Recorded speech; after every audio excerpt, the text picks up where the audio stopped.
श्री संतान गोपाल स्तोत्रम श्रीशं कमलपत्राक्षं देवकी नंदनं हरिं सुत्संप्राप्तये कृष्णं नमामि मधुसूदनं नमाम्यहं वासुदेवं सुत्संप्राप्तये हरिं यशोदाकगतं बालं गोपालं नन्दनन्दनम् अस्माकं पुत्रलाभाय गोविन्दं मुनिवन्दितं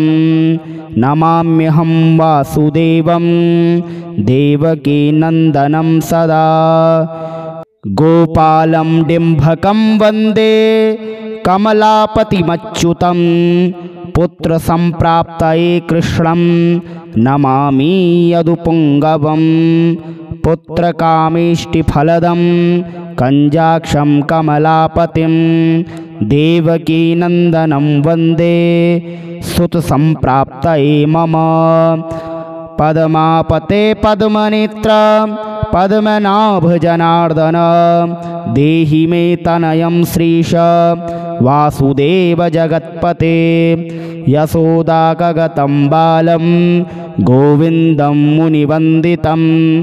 अस्माकं पुत्रलाभाय नमामि श्रीसमच्युता श्रीपते देवदेवेश दीनार्तिहरणाच्युत गोविन्द मे सुतं देहि नमामि त्वां जनार्दन भक्तकामद गोविन्द भक्तं रक्ष शुभप्रद देहि मे तनयं कृष्ण रुक्मणी वल्लभ प्रभो रुक्मणीनाथ सर्वेश देहि मे तनयं सदा भक्तमन्दार पदमाक्ष त्वामहं शरणं गतः देवकी सुत गोविन्द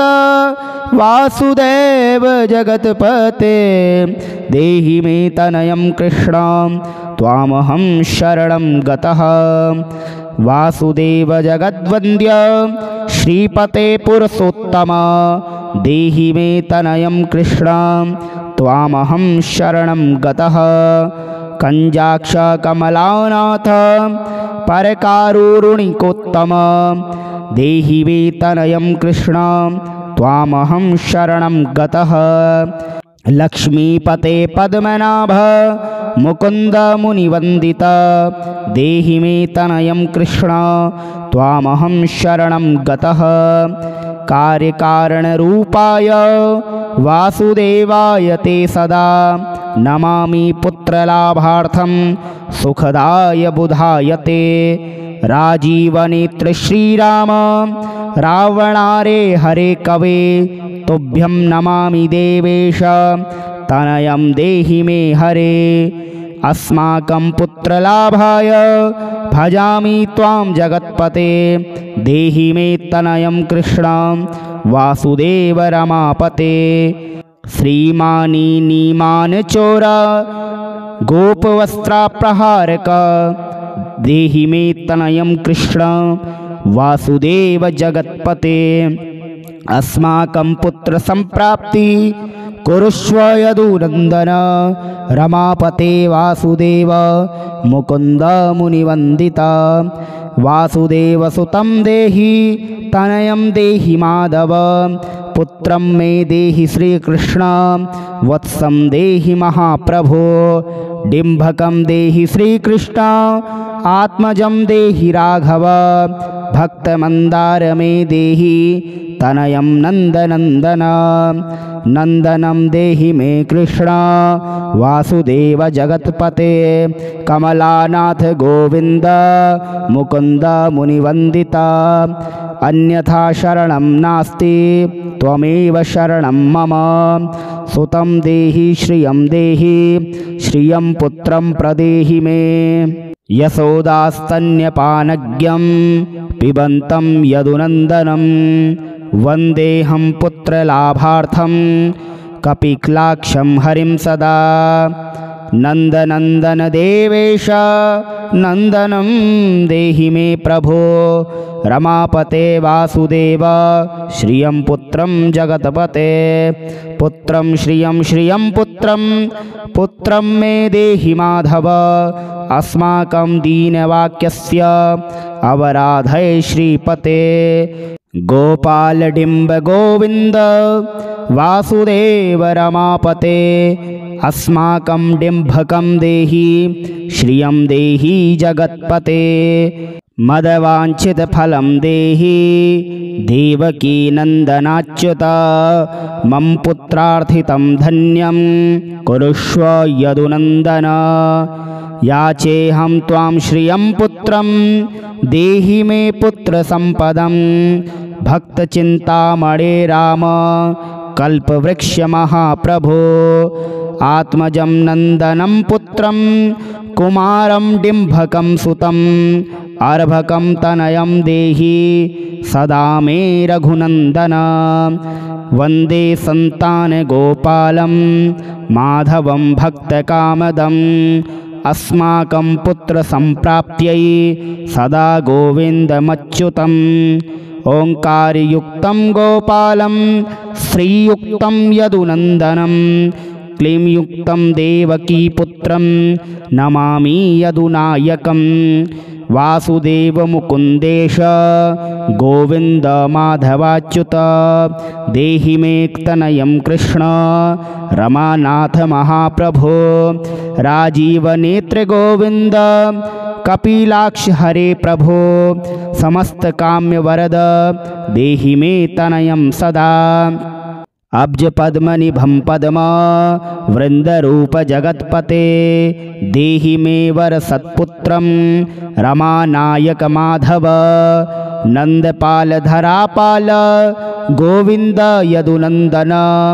देहि मे तनयं कृष्ण रुक्मिणीवल्लभ प्रभो दासमन्दार गोविन्द मुकुन्द माधवाच्युत गोपालपुण्डरीकाक्ष देहि मे तनयं श्रियं यदुनायक पदमेश नन्दगोपवधूसुत देहि मे तनयं कृष्ण श्रीधर प्राणनायक अस्माकं वाञ्छितं देहि पुत्रं रमापते भगवन् कृष्ण सर्वेश वासुदेव जगत्पते रमाहृदय संभार सत्यभामा मनः प्रिय देहि मे तनयं कृष्ण रुक्मिणीवल्लभ प्रभो चन्द्रसूर्याक्ष गोविन्द पुण्डरीकाक्ष माधव अस्माकं भाग्यसत्पुत्रं देहि देव जगत्पते कारुण्यरूप पदमाक्ष पद्मनाभ समर्चित देहि मे तनयं कृष्ण देवकी नन्दनन्दन देवकी सुत श्रीनाथ वासुदेव जगत्पते समस्तकालफलद देहि मे तनयं सदा भक्तमन्दार गंभीर शंकराच्युत माधव देहि मे तनयं गोप बालवत्सल श्रीपते श्रीपते वासुदेवेश देवकी प्रियनन्दन भक्तमन्दार मे देहि तनयं जगतां प्रभो जगन्नाथ रमानाथ भूमिनाथ दयानिधे वासुदेवेश सर्वेश देहि मे तनयं प्रभो श्रीनाथ कमलपत्राक्ष वासुदेव जगत्पते देहि मे तनयं कृष्ण त्वामहं शरणं गतः दासमन्दार गोविन्द भक्तचिन्तामणे प्रभो देहि मे तनयं कृष्ण त्वामहं शरणं गतः गोविन्द पुण्डरीकाक्ष रमानाथ महाप्रभो देहि मे तनयं कृष्ण त्वामहं शरणं गतः श्रीनाथ कमलपत्राक्ष गोविन्द मधुसूदन मत्पुत्रफलसिद्ध्यर्थं भजामि त्वां जनार्दन स्तन्यं पिबन्तं जननीमुखाम्बुजं विलोक्य मन्दस्मितमुज्ज्वलाङ्गं स्पर्शन्तमन्यस्तनमङ्गुलीभिर्वन्दे यशोदाकगतं मुकुन्दं याचेऽहं पुत्रसन्तानं भवन्तं पद्मलोचन देहि मे तनयं कृष्ण त्वामहं शरणं गतः अस्माकं पुत्रसम्पत्तेश्चिन्तयामि जगत्पते शीघ्रं मे देहि दातव्यं भवता मुनिवन्दित वासुदेव जगन्नाथ श्रीपते पुरुषोत्तम कुरु मां पुत्रदत्तं च कृष्णदेवेन्द्रपूजितं कुरु मां पुत्रदत्तं च यशोदाप्रियनन्दन मह्यं च पुत्रसन्तानं दातव्यं भवता हरे वासुदेव जगन्नाथ गोविन्द देवकीसुत देहि मे तनयं राम कौसल्याप्रियनन्दन पद्मपत्राक्ष गोविन्द विष्णो वामन माधव देहि मे तनयं सीता प्राणनायक राघव कंजाक्ष कृष्णदेवेन्द्र मंडित मुनिवंदित लक्ष्मणाग्रज श्रीराम देहि मे तनयं सदा देहि मे तनयं राम दशरथ प्रियनन्दन सीतानायक कंजाक्ष मुकुचुकुंद वरप्रद विभीषणस्य आलंका प्रदत्ता भवता पुरा अस्माकं तत्प्रकारेण तनयं देहि माधव भवदीयपदाम्भोजे चिन्तयामि निरन्तरं देहि मे तनयं सीता प्राणवल्लभ राघव राममत्काम्यवरद पुत्रोत्पत्तिफलप्रद देहि मे तनयं श्रीश कमलासनवन्दित राम राघव सीतेश लक्ष्मणानुज देहि मे भाग्यवत्पुत्रसन्तानं दशरथात्मज श्रीपते देवकी गर्भसंजातं यशोदाप्रियनन्दन देहि मे तनयं राम कृष्णगोपालमाधव कृष्णमाधव गोविन्द वामनाच्युतशङ्कर देहि मे तनयं श्रीश गोपबालकनायक गोपबालमहाधन्य गोविन्दाच्युतमाधव देहि मे तनयं कृष्ण वासुदेव जगत्पते दिशतु दिशतु पुत्रं देवकीनन्दनोऽयं दिशतु दिशतु शीघ्रं भाग्यवत्पुत्रलाभं दिशति दिशतु श्रीशो राघवो रामचन्द्रो दिशतु दिशतु पुत्रं वंशविस्तारहेतो दीयतां वासुदेवेन तनयो मत्प्रियसुत कुमारो नन्दन सीता नायकेन सदा मम राम राघव गोविन्द देवकी सुतमाधव देहि मे तनयं श्रीश गोपबालकनायक वंशविस्तारकं पुत्र देहि मे मधुसूदन सुतं देहि त्वामहं शरणं गतः ममाभीष्टसुतं देहि कंसारे माधवाच्युत सुतं देहि त्वामहं शरणं गतः चन्द्रार्ककल्पपर्यन्तं तनयं देहि माधव सुतं देहि त्वामहं शरणं गतः विद्यावन्तं बुद्धिमन्तं श्रीमन्तं तनयं सदा देहि मे तनयं कृष्ण देवकीनन्दन प्रभो नमामि त्वां पद्मनेत्र सुतलाभाय कामदं मुकुन्दं पुण्डरीकाक्षं गोविन्दं मधुसूदनं भगवन् कृष्ण गोविन्द सर्वकामफलप्रद देहि मे तनयं स्वामी त्वामहं शरणं गतः स्वामिस्त्वं भगवान् राम कृष्णमाधव कामद देहि मे तनयं नित्यं त्वामहं शरणं गतः तनयं देहि गोविन्द कंजाक्ष कमलापते सुतं देहि त्वामहं शरणं गतः पद्मापते पद्मनेत्र प्रद्युम्न जनक प्रभो सुतं देहि त्वामहं शरणं गतः शङ्खचक्रगदा शङ्ख सारङ्गपाणे रमापते देहि मे तनयं कृष्ण त्वामहं शरणं गतः नारायण रमानाथ राजीव पत्रलोचन सुतं मे देहि देवेश पद्मपद्मानुवन्दित राम राघव गोविन्द देवकी वरनन्दन रुक्मणीनाथ सर्वेश नारदादि सुराचित देवकी सुत गोविन्द वासुदेव जगत्पते देहि मे तनयं श्रीश गोपबालकनायक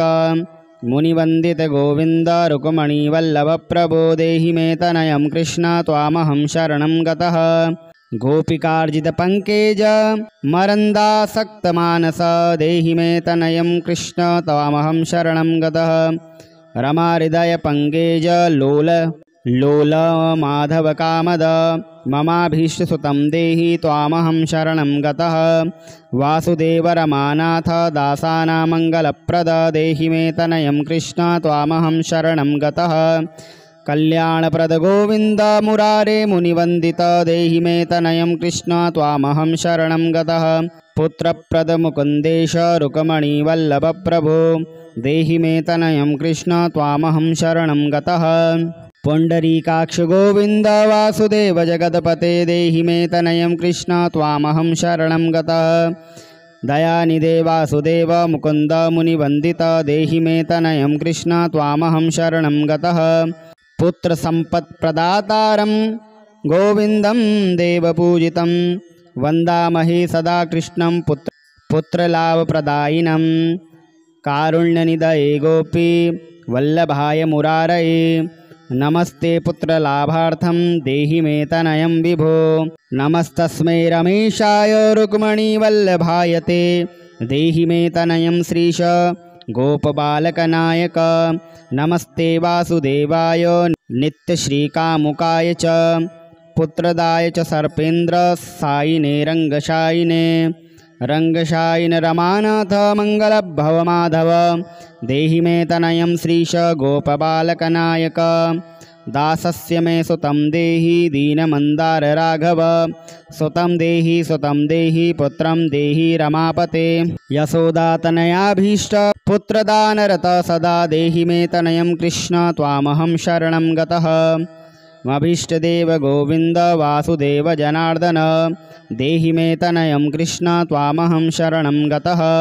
नीतिमान् धनवान् पुत्रो विद्यावानश्प्रजायते भगवत्कृपायाश्च वासुदेवेन्द्रपूजित यः पठेत् पुत्रशतकं सोऽपि सत्पुत्रवान् भवेत् श्रीवासुदेवकथितं स्तोत्ररत्नं सुखाय च जपकाले पठे नित्यं पुत्रलाभं धनं श्रियम् ऐश्वर्यराजसम्मानं सद्यो याति न संशयः।